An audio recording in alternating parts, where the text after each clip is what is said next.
મિત્રો, આ વિડીયોમાં આપણે જોઈશું કે KVMS પ્રો સોફ્ટવેરના મદદથી આપણે DVRના એડમિન યુઝરનો પાસવર્ડ કેવી રીતના ચેન્જ કરી શકાય.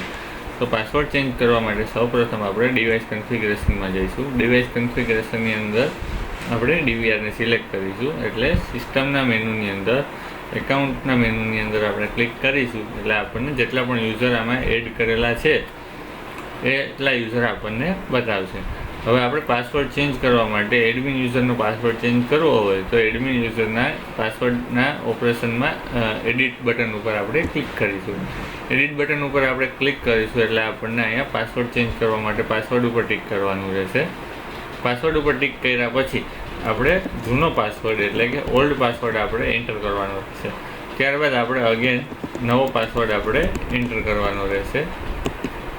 નવો પાસવર્ડ બીજી વખત આપણે એન્ટર કરવાનો રહેશે. 2 વખત નવો પાસવર્ડ એન્ટર કર્યા પછી આપણે ઓકે ઉપર ક્લિક આપશું એટલે આપણો જે પાસવર્ડ છે એ ચેન્જ થઈ જશે.